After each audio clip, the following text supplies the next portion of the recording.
Shalom Israel.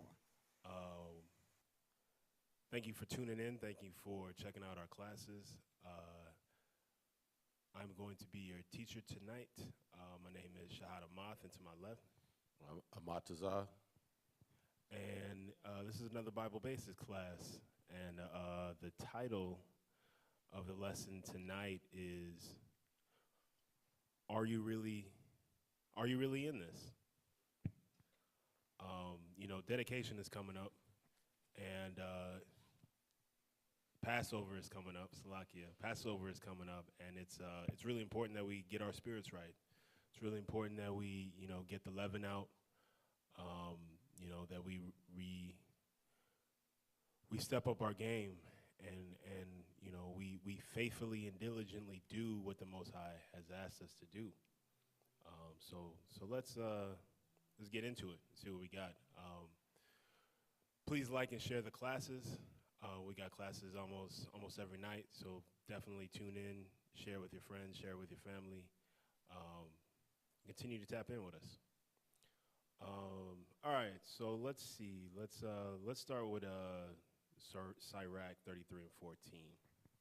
The book of Sirach, chapter 33 and verse 14. Good is set against evil, and life against death. So is the godly against the sinner, and the sinner against the godly. So in all the options you see there are only two choices. There's the positive and the negative. Good is set against evil, so, be good or be evil. And life, which is good, is set against death, which is evil, right?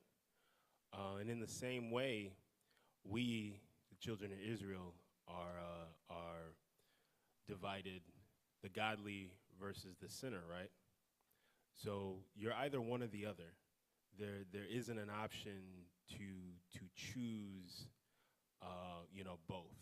I can be good and godly most of the time, but every once in a while, be questionable. No, there's only two choices: to be godly all the time, or you're a sinner, right?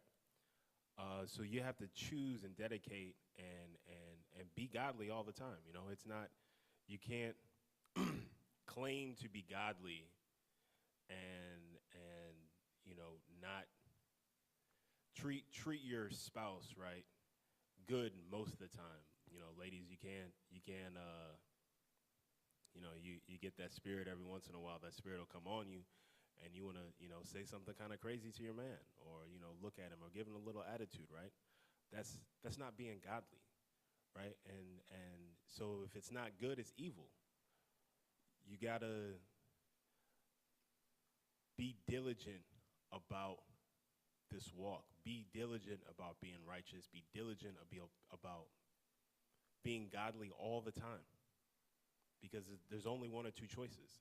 It's good or evil, right? Let's grab Galatians 5, and we'll start at 16. We're going to see, what are the tenets of being godly, right? Not being a sinner. Let's see. Galatians 5 and 16. This I say then, walk in the Spirit, and ye shall not fulfill the lust of the flesh. For the flesh lusteth against the Spirit. There's two choices, right? Go ahead. And the flesh, and these are contrary the one to the other, so that we cannot do the things that ye would. So it's either you're walking in the Spirit or you're walking in the flesh, right? Either you're doing the things that this Bible has told us to do, that the Most High has commanded us to do, that our forefathers have taught us to do throughout our generations, or you're walking in the flesh. You're walking in lust. You're doing what it is that you want to do instead of, focusing on what the Most High wants us to do, right? It says these are contrary to one another, so they don't go together. They're opposites of each other, right? You're either in the Spirit or you're in the flesh. So you need to make sure that, what you're doing is in the Spirit, right? You need to make sure that you're moving according to the Spirit, right? And we'll see how you move according to the Spirit. Read. But if ye be led by the Spirit of the Spirit, ye are not under the law. Read. Now the works of the flesh are manifest, which are these. These are the works of the flesh, right? These are some, not all. Go ahead. Adultery, fornication, uncleanness, lasciviousness, idolatry, witchcraft, hatred, variance, emulation, wrath, strife, seditions, heresies, envying, murders, drunkenness, reviling, and such like, of which I tell you before, as I have also told you in time past, that thy which do such things shall not inherit the kingdom of God. So you're not going to inherit the kingdom if you do any of these things, right? Adultery, right? If you are not sleeping with, if you are sleeping outside of your marriage, that's adultery. If you are if you're a man sleeping with a married woman, that's adultery, right? Fornicating, just getting your body count up, sleeping with this person or that person and not dutifully coming together in marriage, it's fornication, right? Bunch of other things, right? Idolatry, right? One of the things that really gets me, right, is the images of Christ, right, and this cross, this damn wooden cross, right? That cross is idolatry. It's a symbol of Christ's death, not a symbol of Christ, right? And people wear it proudly around their necks. They get tattoos, they get earrings, this on everything, right? It's idolatry. It has nothing to do with lifting up Christ. Nothing at all. It's idolatry. It's the opposite of that, right? Yeah. Go ahead. Well, yeah, even I was just thinking something that we all kind of need to work on, me included, is the money, trying to get to the money, trying to get and putting it before, or like the scripture says, money helps with all things, but the love of it is the problem. You can't just be loving that money and loving other things more than the Most High. You got to put the Most High first. Absolutely. That money is something that people worship a lot. They dedicate their whole lives to chasing the bag and will sacrifice all kinds of things, just to get this money, just to get on, right? You got to make sure that we're doing the Lord's work. The Most High said that He'll provide for you as long as you do His will, right? Let's keep reading, right? But the fruit of the Spirit is love, joy, peace, long suffering, gentleness, goodness, faith. It says love, right? And this isn't receiving love, right? A lot of people, feel like when they read these, I imagine it's receiving love, right? Being joyful, being peaceful, being long suffering. These are the things that are the fruit of the Spirit, right? You should want other people to feel your love. You should want people to feel joyous around you. You should want people to feel peaceful around you, right? You should want people to be able to look at you and feel like, yo, this is a long-suffering brother. He is patient. He is incredibly calm and keeps his presence level-headed. He doesn't act out when someone offends him. He's not one of these guys that starts running off at the mouth. But he dwells with someone, right? He deals with someone in a very patient and long-suffering manner, right? You want people to feel gentleness around you, right? Let's read. Get 23. Meekness, temperance, against such there is no law. These are the fruits of the Spirit, right? This is the way that you should be walking every day, every minute of your day. These are the things that you should be concentrating on. Not getting the money, not trying to pursue what you feel is beneficial to you, right? But you should be selfless and in pursuit of these things, right? These things towards your brothers and sisters in the truth, right? And your brothers and sisters that are hopefully coming into the truth, right? Yeah, like the lesson, like the title of your lesson tonight. If you're in this truth, that should be your spirit. You shouldn't be someone that offends you one time that cut off a life. Right. And being in this truth that we know that Most High is long suffering, and we want to be forgiven. So we want to also be the same way to our brother and our sister.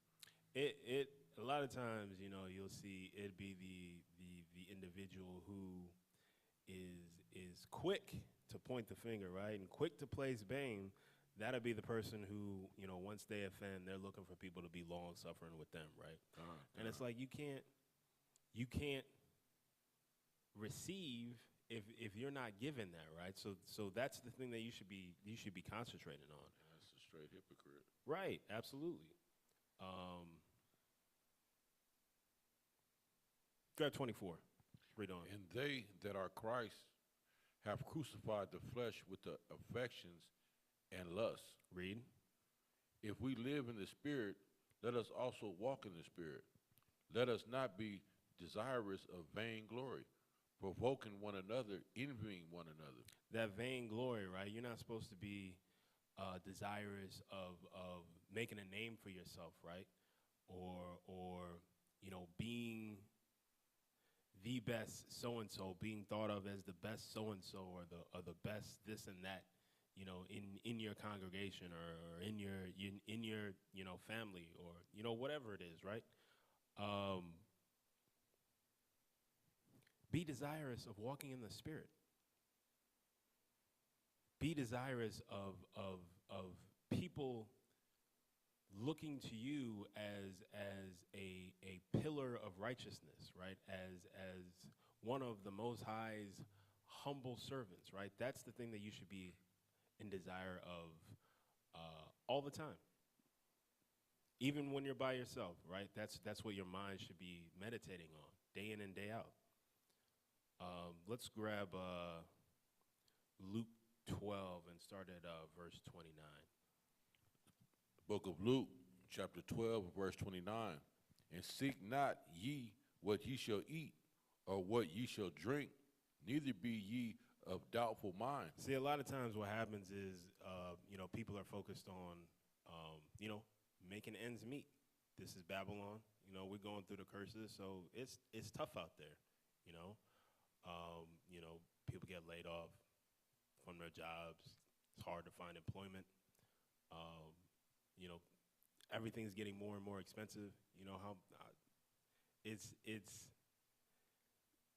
gas these days is ridiculous, right? So I understand it's tough trying to make the ends meet, right? And it's not getting any better, right?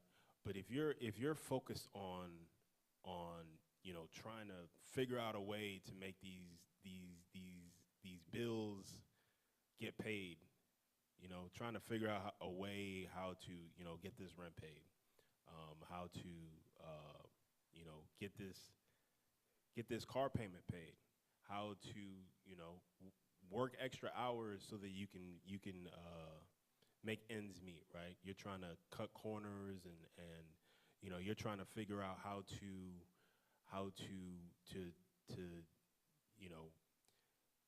get a second job or get your business up, right?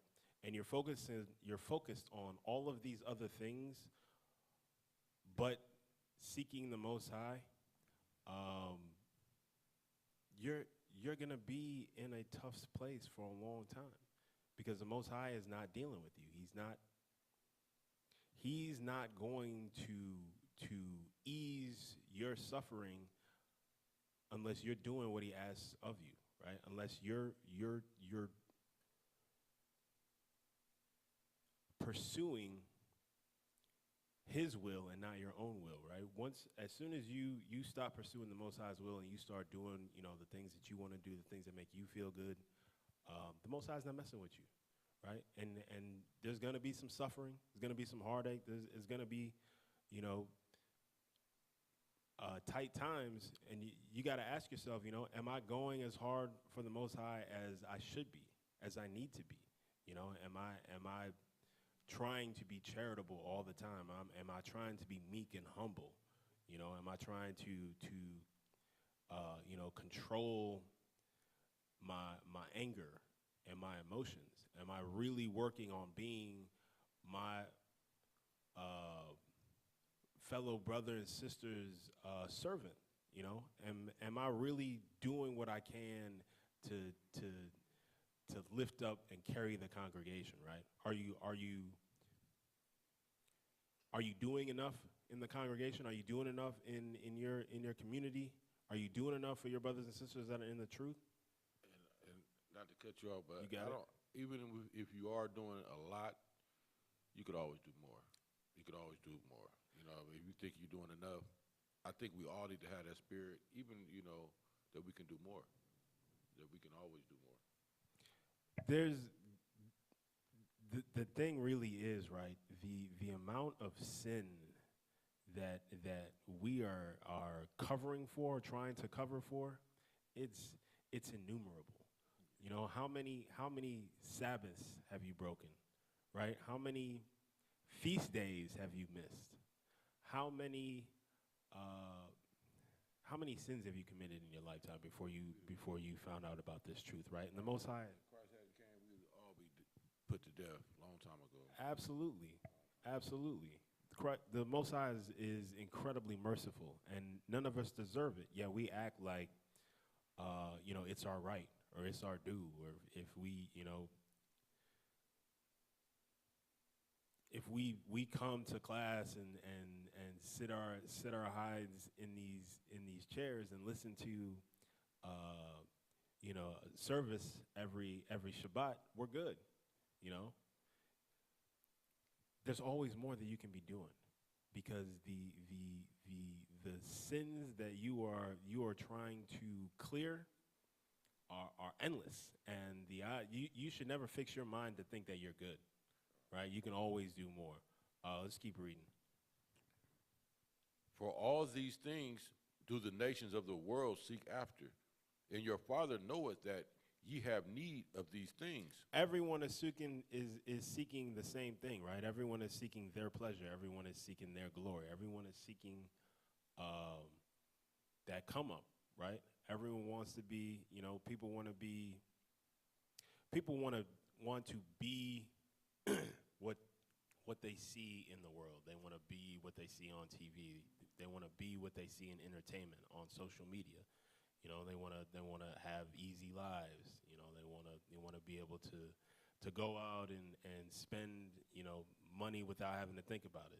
They want to chase the bag. They want to you know, keep up with the Joneses. Want to do as thy wilt. Right. They want to do everything that they want to do, and they don't want to do the Most High's will. The Most High already knows that. He said that, these are the things that all the nations chafed after, right? The Most High knows you need these things. He knows how much you need to eat, how much you need to drink, how much you need to survive, right? And as long as you're doing what he asks you to do, as long as you're seeking after his will and not your own will, he will provide for you. Read, what is that? 31, go ahead. But rather seek ye the kingdom of the Most High, and all these things shall be added unto you. There it is, read. Fear not, little flock, for it is your Father's good pleasure to give you the kingdom. Sell that ye have and give alms. Provide yourselves bags which was not old. It says,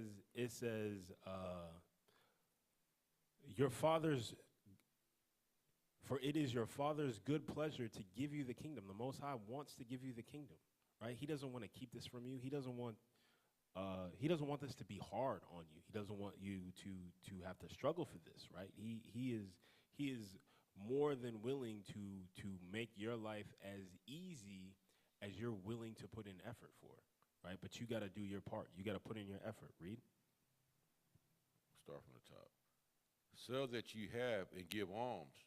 Provide yourselves bags which wax not old, a treasure in the heavens that falleth not, where no thief approacheth, neither moth corrupteth.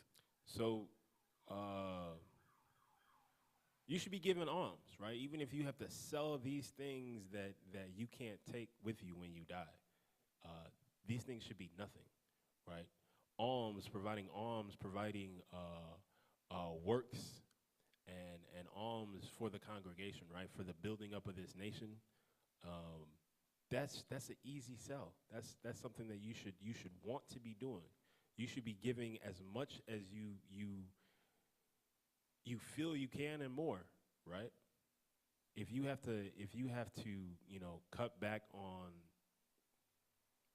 fast food, God forbid, right? Do that. Cook more meals at home. Whatever you need to do to make sure that you're supporting your congregation, that you're supporting the building of your nation, do that, because that is the least that you could do, right? And it's a commandment. 34. For where your treasure is, there will your heart be also. If you're chasing if your goal is to be a celebrity, you want TV and internet fame, you want social media fame, that's where your treasure is, right? That's where your heart is going to be. That's where your mind is going to be. That's where your mind is going to be on, Whatever it is that you decide that you want, that's where your mind is going to be. That's what your mind is going to be occupied with. That's what your mind is going to be thinking about, right? So the thing that you should be thinking about and occupying your mind with and your heart with, the thing that should be your treasure is getting the kingdom by the way that has been instructed to us. It's not even like we have to figure it out on our own, right? It's here in the Bible. All you have to do is read it and follow it. Grab Luke 6, and we'll start at 46. Go ahead.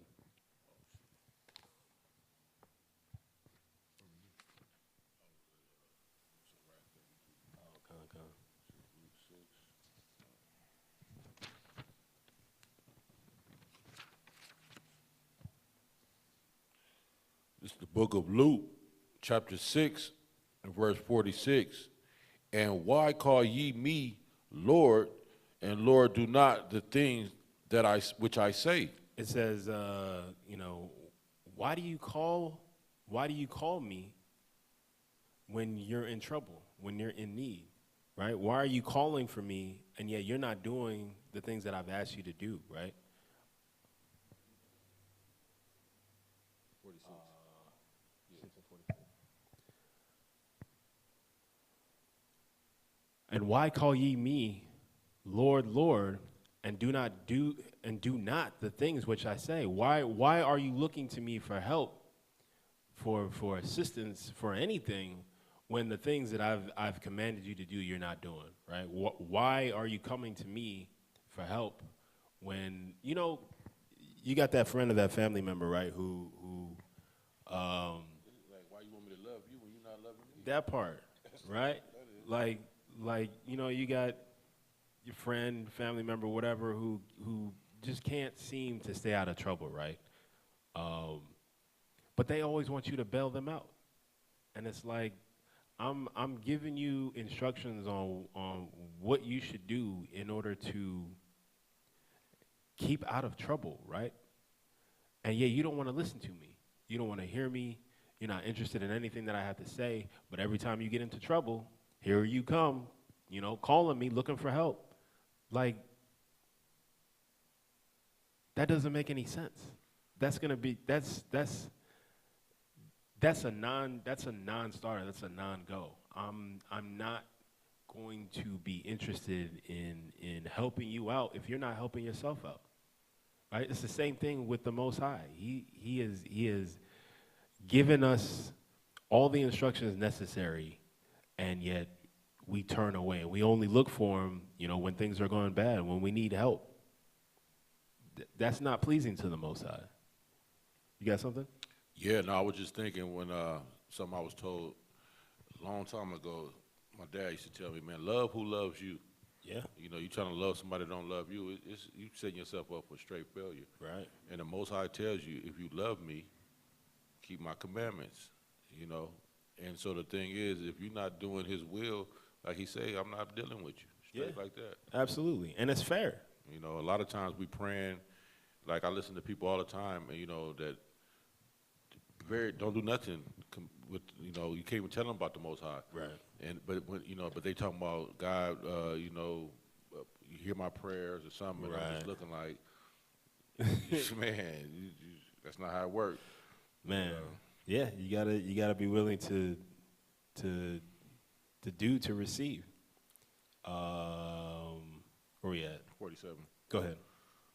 Whosoever cometh to me and heareth my sayings and doeth them, read. I will show you to whom he is like. So the Most High is going to make a comparison, right? Or Christ is going to make a comparison here. Go ahead. He is like a man which built a house and digged deep and laid the foundation on rock. And when the flood arose, the stream beat vehemently upon the house and could not shake it, for it was founded upon a rock. So if you know anything about building, right, building buildings, pretty much anything that comes out of the ground that you're building, you have to build a foundation, and you have to build that foundation underground, right? It's the same thing with like tree roots and plant roots, right? In order to be able to stand up on their own, they have to grow their roots into the ground, right? For a strong foundation, right? That's why, you know, trees can withstand, you know, these winds and these rains, right? This weather, because they're strongly rooted. If you've ever had to dig up a tree, you understand, you know, just how difficult it is to pull that tree out, you know. That's the same way that you have to be in this truth with the Most High, right? You have to, you know, make sure that your foundation is strong. Make sure that your understanding is strong. You have to be diligently seeking the knowledge of this truth, right? Read. But he that heareth and doeth not is like a man that without a foundation built a house upon the earth, against which the stream did bear vehemently, and immediately it fell, and the ruin of that house was great. Immediately it fell, right? Because there was no foundation, because there was no strong root. There was no understanding. There was no will to do the Most High's will, right? So you got to decide whether you want to build your house with or without foundation, right? Because again, here there's only two choices, and like Sirach 33 says, good. There's only good and evil. There's only life and death, right? So we gotta decide which way we're gonna go. We're gonna be good. We're gonna be evil. We're gonna be godly, or we're gonna be a sinner, right? Let's grab Sirach 32. The book of Sirach, chapter 32, and verse 15. He that seeketh the law should be filled therewith, but the hypocrite will be offended thereat. When you're seeking the law, right, you're going to be filled with the tenets of the law, right, or the fruits of the Spirit, right? You're going to be humble, right? You're not going to be offended easily by the truth, right? Some people, Christians up and down, right? Love God, pray diligently, don't do a lick of this, don't do a lick of these laws, and furthermore, wants nothing to do with keeping these laws, wants nothing to do with getting a true understanding of the Bible, not interested in having that conversation, right? They want to go to church, they want to listen to their pastor, they want to pay their tithes, and they want to be so-called saved, right? But does not want to do these laws, right? That's a hypocrite.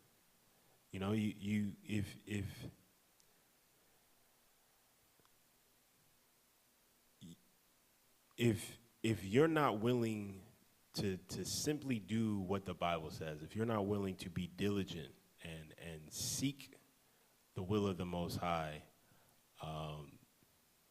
you're gonna be destroyed, right? It's simple, it's easy. You just have to read and do, and forsake what it is that you desire, your lust, your fleshly lust, and put that aside and commit to dutifully and diligently seeking the Most High.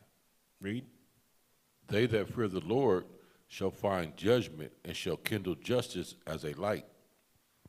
A sinful man will not be reproved, but findeth an excuse according to his will. So I know you've had conversations with people not in this truth, right? They love to say that they're Christians,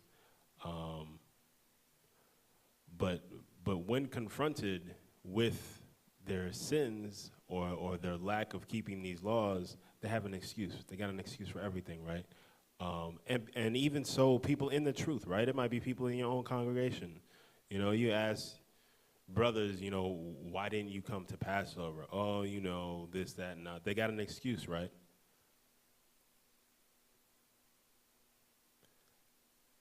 That's sinful. You are a sinful man, right? And just like the scripture says, you won't be reproved. You're going to find an excuse, right? You're not going to be seeking the law. You're going to be trying to make excuses to get around the law, right? Go ahead.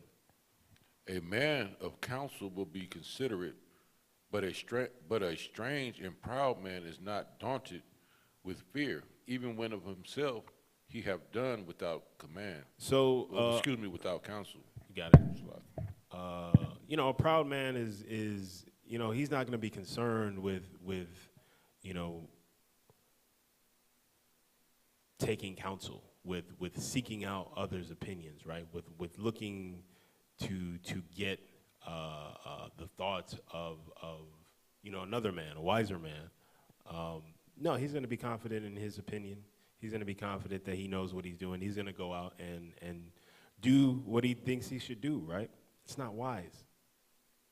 It's not wise. It's always a better option to, at the very least, seek understanding from others, right? Whether you take it or not, at the very least, that's something you should be looking for. You shouldn't be relying solely on yourself and your opinion, on how to move, right? Because you don't know everything. You haven't experienced everything, right? Read. Do nothing without advice, and when thou hast done, repent not. So it says, do nothing without advice. Seek advice. Go to your brothers. Go to your leadership. There's nothing wrong with getting the opinion or getting advice from others, right? There's nothing wrong with that as long as the advice that's being doled out is in righteousness, right? And if you are keeping company with those that you know to keep the law, then that's the advice that you should be getting is righteous advice, right? Don't be like the sinner who seeks out advice from people that they kind of already know. They're gonna side with them, right? Don't be like that. Look for someone who you trust, who is going to give you that righteous advice, who's going to steer you in the right direction, and maybe even tell you something that you don't want to hear, right? But seek that righteous advice, seek that righteous counsel, right? Read. Go not in a way wherein thou mayest fall, and stumble not among the stones. Those stones, right? Those stones are your friends in the world. Those stones are your family in the world, right? Those stones are the things that will cause you to fall away from this walk, right? That will cause you to sin, right? Don't go to that party if you know that, there's a good chance that you could get caught up in actions that break the law, right? Don't be hanging around with your friends who might influence you to do things that are against these laws, right? And these commandments that we are commanded to keep, right? Where are you going on the Sabbath other than coming to class, coming to your congregation? Shabbat comes around, you should be anxious to get back. If you aren't seeing them during the week, you should be anxious to get back together with your people on the Shabbat, right? You should be anxious to get to the camp, to get to the congregation, to fellowship with people with your understanding and who are diligently trying to do this walk, man. That's what should be on your mind. That should be what your focus is, right? Not trying to walk in between the world and the truth. We're supposed to turn away from the world, right? Keep reading. Be not confident in a plain way. Read. And beware of thine own children. In every good work, trust thy own soul. For this is the keeping of the commandments. Read. He that believeth in the Lord taketh heed to the commandments, and he that trusteth in him shall fail never the worst. You keep these commandments, man. You trust and believe in the Most High, and you commit yourself to doing His will. You're gonna be good. He's gonna take care of you, right? You gotta, make sure that one of the things that we really need to do as Israel, right? This is something that I feel like we struggle with a lot. Is when things get tight, that's when we start to stray from this word and fall into doing what we think is right, doing what we feel is good, right? But we shouldn't be trusting our own feelings, especially when we're straying away from this walk, straying away from this word, straying away from the Most High. That's when you need to double down, right? Grab Joshua 1 and 8. Yeah, it makes me think about like the pack of sheep. and one of them just started going on his own way. Con. Like, bro, That's not the way to go, right? yeah, your safety is right here. Right. This is Joshua 1:8. This book of the law shall not depart out of thy mouth, It's not supposed to leave your mouth, right? Go ahead. but thou shalt meditate therein day and night, that thou mayest observe to do according to all that is written therein. All that is written therein, day and night. Go ahead. For then thou shalt make thy way prosperous. This is how you are prosperous in the world, is when you are focusing on the book of the law, when you are focused on these commandments. Read. And then thou shalt have good success. That's how you will have good success, right? The Most High will make you successful if you are doing His will, right? Let's go to James 4 and 13, right? The book of the law shall not depart out of thy mouth, but you should be meditating day and night in these laws, statutes, and commandments. You should be meditating in this word. This is something that should constantly be on your mind, right? Doing the Most High's will, constantly thinking about, meditating on: am I being too emotional? Am I in my feelings? Am I thinking clearly, right? Am I trusting in the Most High and not doing what I think feels good? Go ahead and read that in Joshua. This is the book of James, chapter 4, verse 13. Is that what you said, 13? Yeah, 4 and 13. Go to now, ye that say, today or tomorrow we will go into such a city and continue there a year and buy and sell and get gain. So, a lot of times you want to move how you want to move. You want to do this and do that, right? But are you doing the will of the Most High, right? Read. Whereas you know not what shall be on the morrow. You're quick to make plans, right? You're quick to execute your own agenda, right? But you don't have any control of whether or not you're breathing tomorrow, whether or not you make it to your bed tonight, whether or not you make it this next minute, right? Read. For what is your life? It is even a vapor that appeareth for a little time and then vanished away. Our current life is but a vapor, right? It's but a not even a drop of water, right? And then it's nothing, and then we're gone, right? We are so committed. We are so caught up in YOLO, right? Living your best life, right? You only live once, which is not true, right? We're so caught up in the society because we've been groomed by the society to think about ourselves, to think about what we want, to live our best lives, right? That's contrary to the instructions that the Most High gave us, right? We are to be doing His will, right? Because He is life and He is death. He giveth and He taketh away, right? Read. For that ye ought to say, if the Lord will, we shall live and do this or that. Because it's up to the Most High. It's not up to us. We are not in control, right? Whether we want to believe it or not, right? We're not in control. So, when you're moving, you need to make sure that what you're doing is pleasing to the Most High, that you're not just, doing your own will, right? It should always be, if it's the Most High's will, this will happen. I'll do this, do that, right?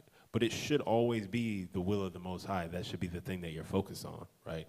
It's hard to move and do what it is that you want to do if it's contrary to what the Most High, to what the Most High has called us to do. If what you're meditating on day in and day out is doing the will of the Most High, right? If that's where your head is, that's where your heart is. If that's where your treasure is, then that's where you're going to be occupied.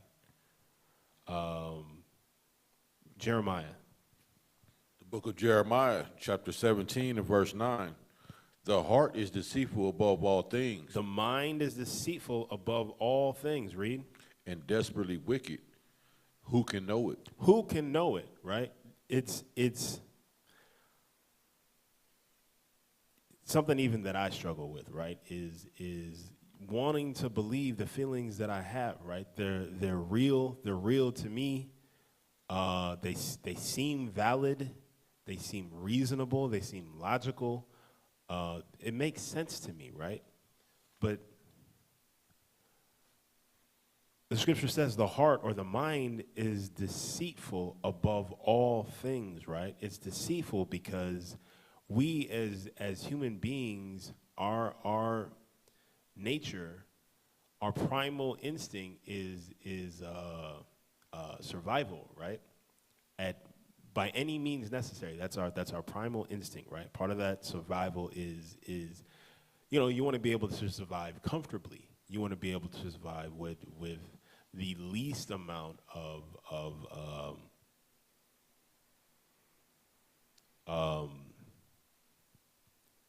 damage or pressure or obstacles, right?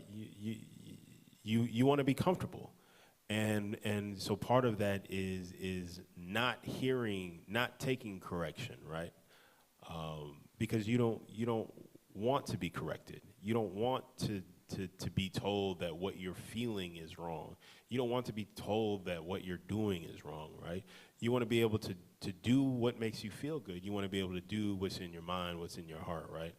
But if those things don't align with the Most High, then you're being deceived, right?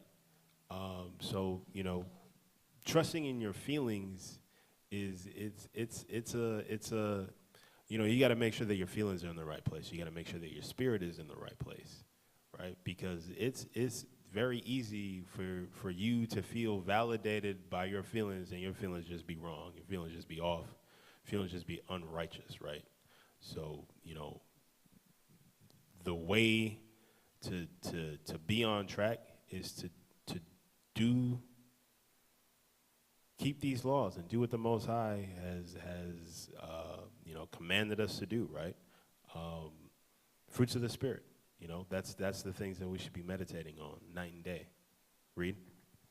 It's the book of Proverbs, chapter 3 and verse 5. Trust in the Most High with all thine heart. It doesn't say trust in your heart or trust in your feelings, right? Read that again. Trust in the Most High with all thine heart, and lean not unto thy own understanding. Right. Read. In all thy ways acknowledge him, and he shall direct thy path. Lean not into your own understanding, right? Don't trust yourself over what this book says, what this Bible says, right? When you're moving, acknowledge the Most High. Keep him on your mind. Keep him in your thoughts, and he will guide you. He will show you the way. He will make your life a more manageable. Actually, he said that he will make your life profitable. He will make you prosperous if you do his will, right? So why wouldn't you want to do that? Why wouldn't you can't guarantee to be prosperous on your own, right? You can't watch enough. You might get lucky, but you can't guarantee that if you watch, so many YouTube tutorials that there's a guarantee that you'll be prosperous, right? There's a guarantee that you'll be financially well, right? Financially set apart, right? There's no guarantee, right? But here there is a guarantee. As long as you do the Most High's will, you keep him on your mind, he's going to take care of you. He's going to provide for you everything that you need and more. He wants to, right? He doesn't want to withhold this from you. He wants this for you. But you have to want it for yourself. You have to do the things in order to guarantee your prosperity. Read. It was Isaiah 26 and 3. Yep. The book of Isaiah, chapter 26 and verse 3. Thou wilt keep him in perfect peace, whose mind is stayed on thee, because he trusteth in thee.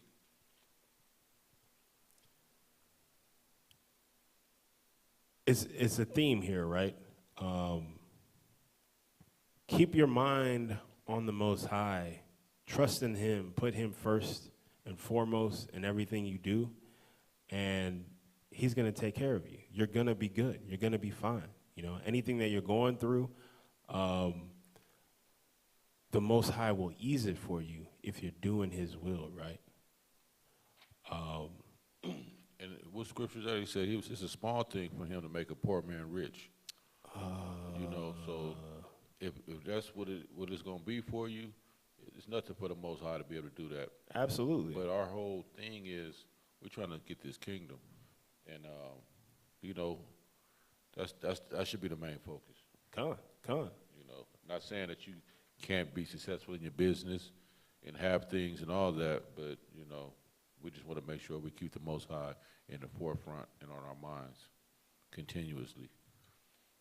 Absolutely. Yeah, I mean, there's nothing that's more important than this, right? Those new Jordans that's about to drop, you know, that car that you've been eyeing, you know, that house that you've been looking for, you know, that swag, that outfit that you know you've been wanting to get. There's nothing that's more important than doing the Most High's will, right? So make that your number one focus. Make that your goal, you know, day in and day out. Everything comes after that. Read. The book of 1 Corinthians chapter 13 and verse 1. Though I speak with tongues of men and angels and have no charity, I am become sounding brass or tinkling cymbal. One of the things that we struggle with is being charitable, right? It's tough for Israelites to think outside of themselves, right? And to really put themselves in the mind of being a servant to one another, right? Being charitable to one another. I did a class on this couple months ago, right? Charity is one of the things that is required, chiefly from us, right? We have to be able to treat each other with charity, with long suffering. We really need to be servants to one another, right? We really need to get to a place where we want nothing but the best for one another, right? And we're willing to do what we can to achieve that, right? And it's not an easy thing for a lot of us. A lot of us struggle with it, right? You know, some people it's easier to be charitable with than others. But there's no way here where it says, you know, that charity can waver from individual to individual. No, you're supposed to be charitable to everyone all the time, right? Read. And though I have the gift of prophecy and understand all mysteries and all knowledge, and though I have all faith so that I could remove mountains and have not charity, I am nothing. So what's being said here is like you can have all these gifts, right? Gift of prophecy. You can be incredibly knowledgeable, you know the answer to all these things, right? Be able to figure anything out, right? You can have, you know, enough faith to remove mountains from off the site, right? To do great things. But if you're not charitable, if you don't have charity, you don't have anything, right?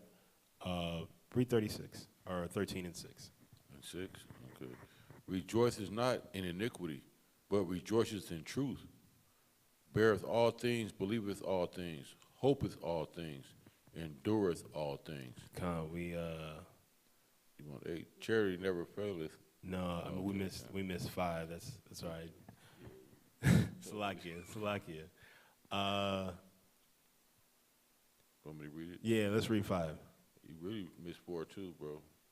Let me go 4 too. Con. Okay. Charity suffereth long and is kind. Charity envieth not. Charity vaunteth not itself, is not puffed up, doth not behave itself unseemly, seeketh not her own, is not easily provoked, thinketh no evil. These are the things these are the tenets of charity, right? If you are a charitable person, right, then all of these things come easy to you, right? You're able to be long suffering with your brothers and sisters, right? You're a kind individual. Are you always kind? Are you always long suffering? Are you always patient? Right? These are the tenets that if you don't have these things, you're nothing, right?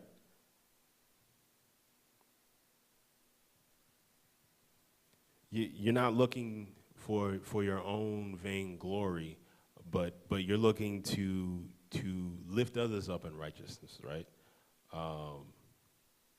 You're not. You don't behave yourself in an unseemly way, right?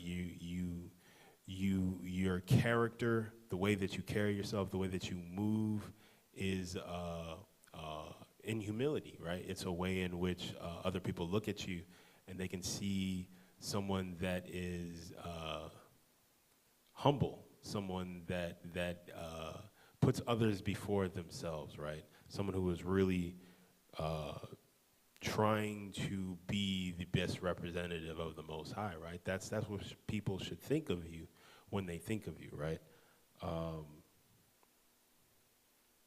Not easily provoked, right? Do little things tick you off, right? Do you know the some of the things that people do, some of the things that people might say, right? You know, people.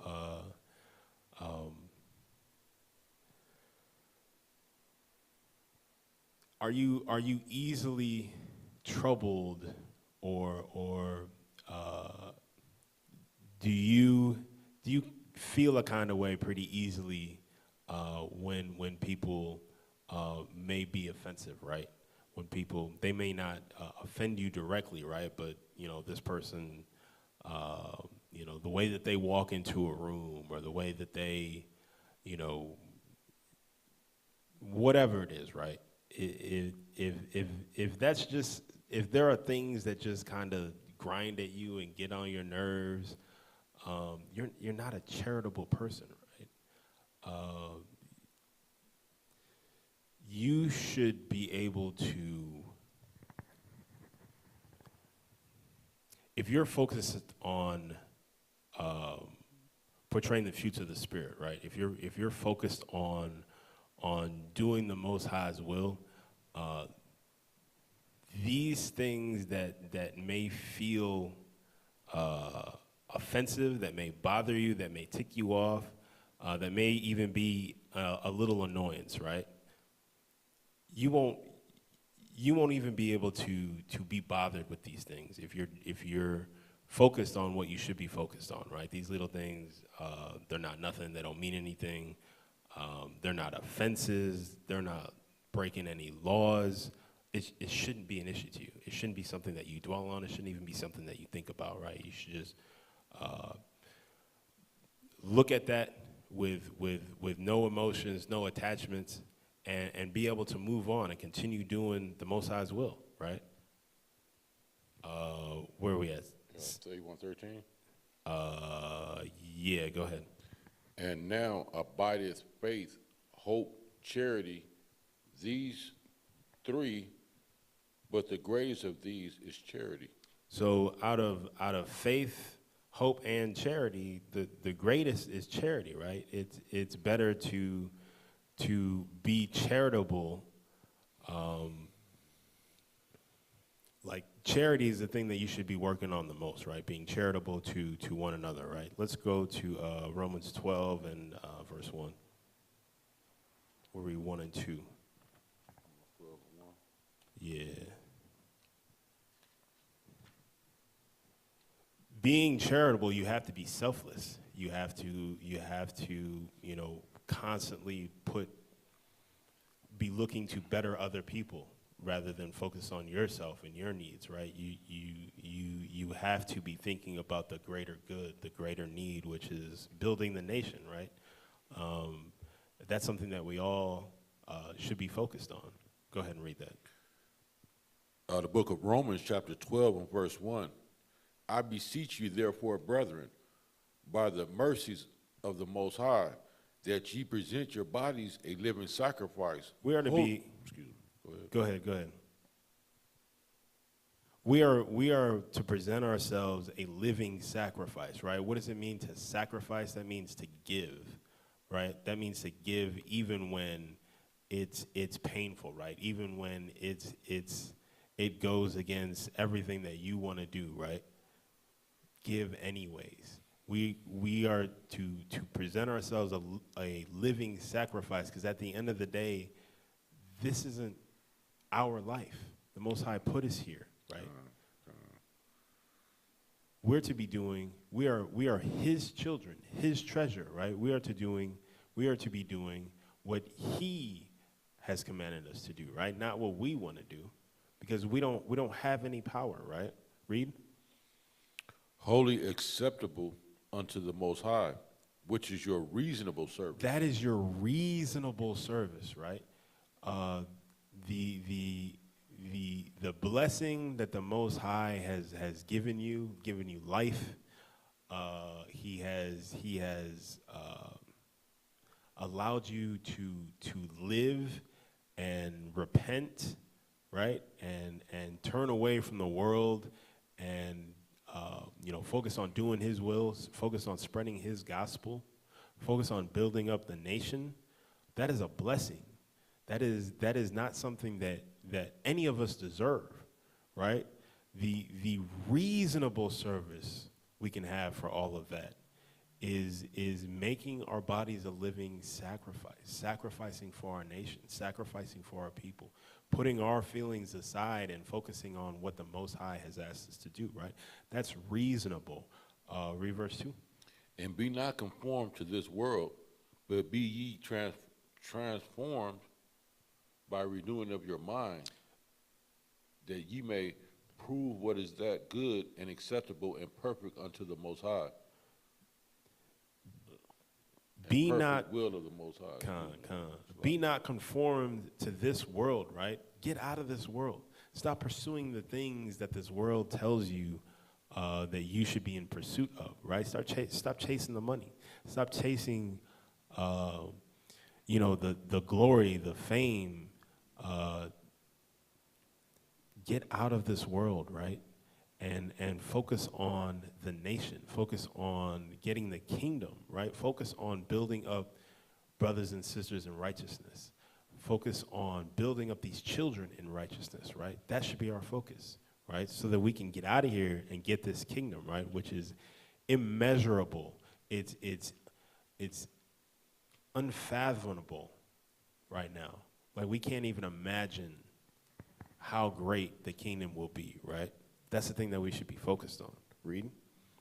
The book of Isaiah, chapter 59 and 1. Behold, the Lord's hand is not shortened, that it cannot save, neither His ear heavy, that it cannot hear. So if you're going through things, right, if money's tight, if your relationships, rocky, if you're struggling with things in your life right now, right, and you're trying to figure out how to work these things out, how to make these things better on your own, it makes sense that you're struggling. It makes sense that you're going through things, right? Because you're trying to figure it out on your own. Your focus is wrong. Your focus is on you instead of on the Most High, right? It says the Most High's hand is not shortened, right? So if you're going through things, it's not because the Most High doesn't have the power to turn things around for you and make things better for you. He absolutely does, right? It's not that he can't hear you. He's not listening, right? Read. But your iniquities have separated between you and your God, and your sins have hid his face from you, that he will not hear. It's not because he is choosing not to deal with you. It's because you are choosing not to deal with him, right? You're choosing to do what you want to do. You're choosing to pursue your will, your passion, right? What you want to do. You're not choosing the Most High, so he's not dealing with you. That's on you. You are the only one responsible for that. No one else but you. Let's grab Proverbs 10 and 3. The book of Proverbs, chapter 10 and verse 3. For the Lord will not suffer the soul of the righteous to famish, but he casteth away the substance of the wicked. He becometh poor that dealeth with a slack hand, but the hand of the diligent maketh rich. There are a bunch of scriptures that say this, right? But the Most High is going to take care of you if you're being righteous, right? It says he will not suffer the soul of the righteous to famish, right? If you're being righteous, if you're doing his will, he's going to take care of you.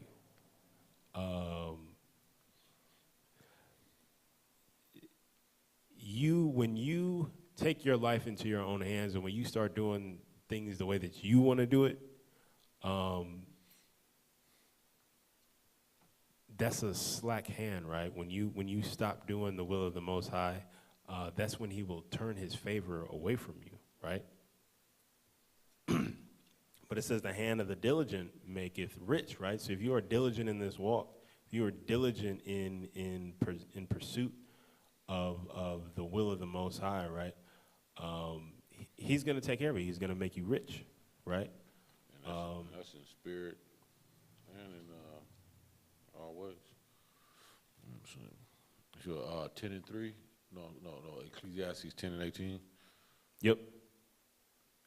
Yeah. By much, go ahead. By much slothfulness, the building decayeth. So if you're being lazy and you're not doing what you need to do to keep the building up, it's going to fall apart around you. Read. Through idleness of the hands the house droppeth through. A feast is made for laughter, and wine maketh merry, but money answereth all things. So if you're not doing what you can, if you're not doing what you need to do to upkeep things, right? If you're not doing what you need to do, if you're not contributing to your nation, if you're not contributing to your congregation, if you're not contributing to building something in righteousness with your brothers and sisters, then what are you doing? Right? Where are you building? What are you building? You know, what are you doing by yourself? Right? How are you going to build something that is sustainable for the other righteous brothers and sisters out there? How are you going to help build up the kingdom by yourself? I'm not saying that it's not possible, but it's incredibly difficult, right? You want to get with a righteous congregation, right? You want to find a congregation, prove them, and build together. That's part of the commandments of us coming together. We have convocations. Absolutely. That we have to come together. Absolutely. It doesn't make sense for us to think that we can build individually and fulfill the will of the Most High. It doesn't say that anywhere in the Bible, right? We're supposed to come together. We're supposed to trust and build with one another, right? We're supposed to be charitable with one another, right? There are feasts that we are commanded to partake in throughout all of our generations, right? These feasts are times when we are supposed to come together to strengthen our bonds, right? and to build up that trust and those relationships to make them richer, right? So that we can, in numbers, achieve the things that we wouldn't be able to achieve on our own, right? We can build up, we can do our part in building up this nation, right? And this is our family, like the Christ said. My brother, my sister, my mother is the ones that's keeping these commandments. That's right. So you need to deal with people, with brothers and sisters that's of like mind. Right, because the thing you got to think about is like when times get rough, right? When you need help, who are you going to? Right, you're going to your family who's not keeping the law, who tries to get you to eat pork, and every get together, every gathering, they want you to break the Sabbath. That's who you're going to rely on. That's who you're going to trust. That's who you're going to try to build with. That's not building a strong foundation, right? That's building your house on sand so it can get blown down. At the slightest whim, right?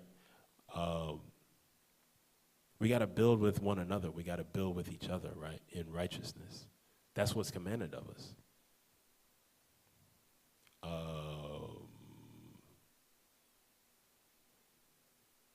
It says, feasts are made for laughter, and wine maketh merry, but money answereth all things, right? And what that means is that, you got to put in your brick, you got to put in your work, you got to provide the things that the community needs, provide the things that your congregation needs, right? You should be willing to, you should want to pay your alms. You should want to give in righteousness to the righteous that are building up the community that you're with, that are building up the congregation that you're with. Because while the pursuit of money is not good, money does answereth all things, right? With money, you're able to build bigger and build more. With money, you're able to buy a larger building that you can gather more people in. You're able to pay for these feasts that we are required to keep, right? And not only that, right? When you're giving your alms, when you're giving money to your congregation, right? You're putting the congregation in a place where they're able to help out the less fortunate, right? That's easy. That's something that you should want to do, right? Read Sirach 17-22. The book of Sirach, chapter 17, verse 22. The alms of a man is a signet with him, and he will keep the good deeds of man as an apple of the eye, and give repentance to his sons and daughters. A man who pays his alms it's a good sign, right? He is building up his good works with the Most High, and the Most High is going to be favorable on his children, right? His generation, right? So we want to make sure, like, you got to really be in this. You really can't half step. You really can't make excuses. You really have to be charitable. You really have to be long suffering. You really have to exhibit the fruits of the Spirit, right?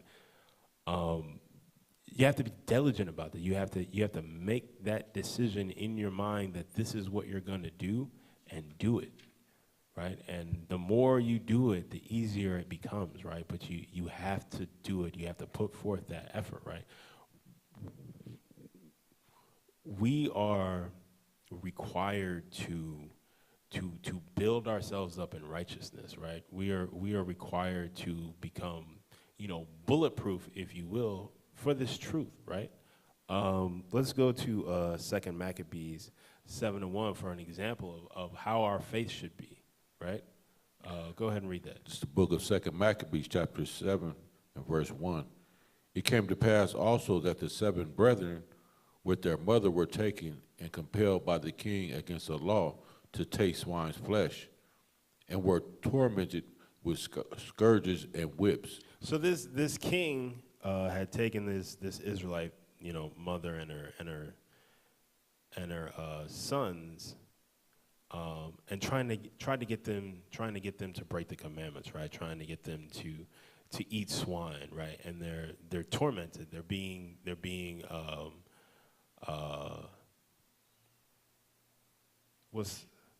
Why am I blanking on the word? They're being tortured, right? With whips, right? Read. But one of them that spake first said thus, What wouldest thou ask of learn of us? We are ready to die rather than to transgress the laws of our fathers. So we're gonna die. Like, what would you have us do, right? We're willing to die rather than eat this abominable thing, right? To break these laws, right? Read. Then the king, being in a rage, commanded pans and cauldrons to be hot, which forthwith being heated, he commanded to cut out the tongue of him that spake first, and to cut off the utmost parts of his body, and rest of his brethren and his mother looking on. Now when he was thus maimed in all his members, You good? he commanded him, being yet alive, to be brought to the fire, and to be fried in the pan. And as the vapor of the pan was for a good space dispersed, they exhorted one another with his mother to dismanfully, saying thus. So this is one of the brothers was taken, right, and they cut his tongue out, and because he still wouldn't transgress, right? The king decided that he was going to basically fry this brother alive, right? Cut off his limbs and fry him alive, right? But let's see how the rest of his family handled it. Go ahead, read 6. The Lord God looketh upon us, and in truth hath comfort in us, as Moses in his song which witnessed to their faces declared, saying, And he shall be comforted in his servants. So when the first was dead, after this manner they brought the second to make him a mocking stock. And when they had pulled off the skin of his head with their hair, they asked him, Wilt thou eat before thou be punished throughout every member of thy body? So they had already skinned him alive, right? Took his skin off with the hair still attached, right? And then asking him to defile himself. And let's see what he says. But he answered in his own language and said, No. He answered in Hebrew. Go ahead. Wherefore he also received the next torment in order, as the former did. And so he was basically fried and killed the same way that his brother was. Read. And when he was taken at last gasp, he said, Thou like a fury takest us out of this present life, but the King of the world shall raise us up, who have died for his laws unto everlasting life. So with his last words, right, he declared that now you got to understand the mindset of this brother, right? The faith that he had, the understanding that he had, right? With his last breath, right? I can't even imagine the pain that he must have been in. He yelled, he said, Thou like a fury take us out of this present life, right? You're killing us in an incredibly wicked and painful way, right? But that's okay, because the King of the world shall raise us up, right? Who have died for his laws unto everlasting life. So he understood that even though his life was being taken now in the present, because he had kept the Most High's laws, right? And because he is dying for a righteous reason, that the Most High was going to give him everlasting life, right? The Most High was going to raise him from the dead and bring him into the kingdom, right? Like that's the type of unwavering faith that we should all be seeking, right? Let's keep reading. After him was the third, made a mocking stock, and when he was required, he put out his tongue, and that right soon, holding forth his hands manfully, and said courageously, These I had from heaven, and for his laws I despise them, and from him I hope to receive them again. Insomuch that the king and they that were with him marveled at the young man's courage, for that he regarded the pains. Now when this man was dead, also they tormented and mangled the fourth in like manner. So the king's just going through brother to brother and doing the worst, right? Doing the most. He is torturing and killing brother after brother in what has to be some of the most painful ways, right? But brother, just like the previous, are firm in their trust and in their belief. You know, they're firm in their righteousness. They all have the same spirit, Same devotion. they all have the same devotion, they all have the same faith, right? Let's skip down to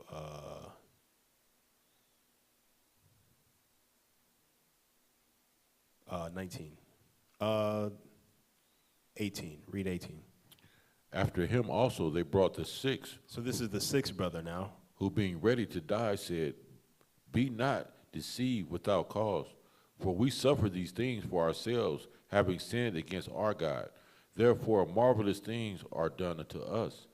But think not that thou takest in hand to strive against God, that thou shalt escape unpunished. So this brother understood that, you know, we have all sinned and we all have to pay for our sins, right? But he is faithful nonetheless, right? And he's also letting the king know that, look, because you are trying to get us to sin against our God, don't feel like our God is not going to punish you, right? You will be punished. Read 20. But the mother was marvelous above all. The mother was marvelous above all, right? And she had to be, right? Because this mother is who she gave this faith and this devotion to her sons, right? She taught this to her sons. And she's a big part of the reason why they were so faithful and the reason why they died in righteousness like they did. Read. But the mother was marvelous above all, and worthy of honorable memory. For when she saw her 7 sons slain within the space of one day, she bare it with good courage. She's the reason why this story is in the Bible because she's worthy of honorable memory, right? She was so righteous that it was worth writing down for Israelites to read from generation to generation, right? Because this is what we should be striving to achieve, this type of righteousness, this type of faith and devotion. Read. Because of the hope that she had in the Most High, she exhorted every one of them in her own language, filled with courageous spirits and stirring up her womanish thoughts. With a manly stomach, she said unto them, I cannot tell how ye came into my womb, for I neither gave you breath nor life. So she's saying, you know, she's not the reason why her sons were born, right? It wasn't of her will, right? She's not the one that gave them life. Read. Neither was it I that formed the members of every one of you, but doubtless the Creator of the world, who formed the generation of man and found out the beginning of all things. So she's saying, look, it wasn't me. It was the Creator of the world, right? It was the Most High, right? He's the one who did all these things, right? Read. and found out the beginning of all things, will also of his own mercy give you breath and life again, as you now regard not your own selves for his law's sake. Now Antiochus, thinking himself despised and suspecting it to be a reproachful speech, what is the youngest was yet alive, did not only exhort him by words, but also assured him with oath that he would make him both a rich and happy man if he would turn from the laws of his father, and he would take him for his friend and trust him with affairs. So the king now, having left the mother and the youngest son, he's trying to coerce the son to break the laws of the Most High, with giving him a prominent role in his kingdom. Right, he'll make him his friend, which it's nothing like being a friend of the king, right? And he says he'll trust him with affairs, right? He's going to give him an official position in his kingdom, right? A decision maker, right? He's going to be up there, right? Go ahead. But when the young man would in no case hearken unto him, the king called his mother and exhorted her that she would counsel the young man to save his life. So the son was like, "No, I'm not with that, right? I'm keeping these laws, even if it means that you're going to take my life, right?" So the king, having the knowledge that this mother just watched 6 of her sons, be murdered in tremendous ways, he's giving the mother an opportunity to counsel her youngest son to save his life, right? Let's hear what she says. And when he had exhorted her with many words, she promised him that she would counsel her son. So she's gonna, she says, okay, I'm gonna go talk to my son and see what I can do, right? Go ahead. But she, bowing herself toward him, laughing, the cruel tyrants to scorn, spake in her country language on his manner. O my son, I have pity upon me that bare thee 9 months in my womb, and gave thee suck 3 years, and nourished thee, and brought thee up unto this age, and endured the troubles of education. So she's saying, basically, have pity on me, the woman, the mother who took care of you, who raised you, who gave you these laws, right? Read. I beseech thee, my son, look upon the heaven and the earth, and all that is therein, and consider that Most High made them of things that were not, and so was mankind made likewise. Fear not this tormentor, but being worthy of thy brethren, take thy death, that I may receive thee again in mercy with thy brethren. So she's saying, look, don't worry about what this king is trying to do. You saw what your brothers went through. You saw the faith that they had all the way to the end. Like, endure like them, right?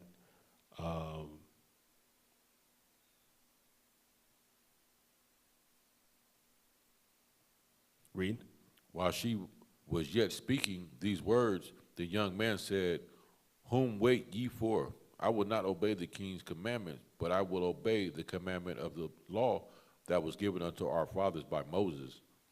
And thou that hast been the author of all mischief against the Hebrews shall not escape the hands of the Most High. So what he replied was like, look, I'm not about to do what this king is trying to get me to do. I'm going to keep the law that was given to us by our forefathers, by Moses, right? I'm gonna be faithful just like my brothers, and I'm gonna be committed to doing the Most High's will, right? And not only that, I understand that me doing this, the Most High is going to punish this king, right? He's going to destroy this king, right? Read. Where are we at? I think 32. For we suffer because of our sins, and though the living of the Lord be angry with us, little while for our chastening and correction, he be at one again with his servants. Because he had the understanding that the Most High left for us, right? He had this understanding that that if we turn away and keep his commandments, that he's going to deliver us into the kingdom, right? Read.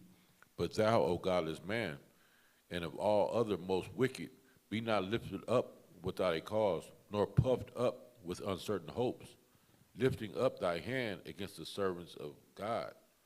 For thou hast not yet escaped the judgment of Almighty God, who seeth all things. Read. For our brethren, who now have suffered a short pain, are dead under God's covenant of everlasting life. So because all the brothers, right, were steadfast in their faith, were steadfast in righteousness, were steadfast to keeping God's laws, this last brother has the understanding that they're going to receive everlasting life, right?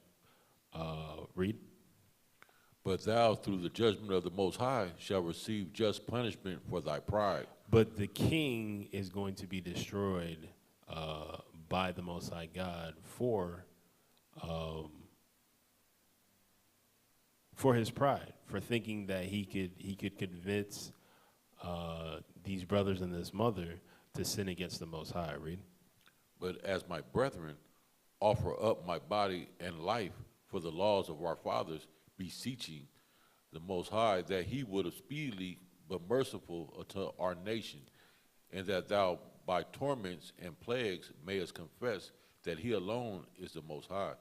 It says, he says, but as my brethren, as his brothers did, I offer up my body and life for the laws of our fathers, right? That's what it's like to offer yourself up as a living sacrifice, literally and figuratively, right? That's the faith that we are to have, and that's the faith that we should be in pursuit of, right? That we would be willing to give our lives for this righteousness, right? Nothing short of that. Read. Let's finish that up. And that in me and my brethren the wrath of the Almighty, which is justly brought upon all nations, may cease. Then It says, the wrath of the Almighty, which is justly brought. It's the Most High being justly upset, being fairly upset with Israel for their iniquities, for their sins, right?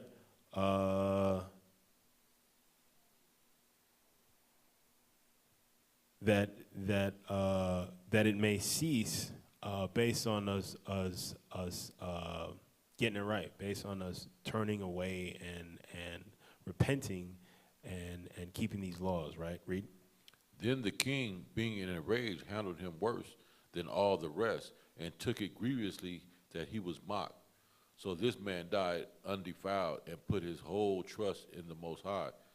Last of all, after the sons of the mother died, let this be enough now to have spoken concerning the idolatrous feast, that the extreme torture.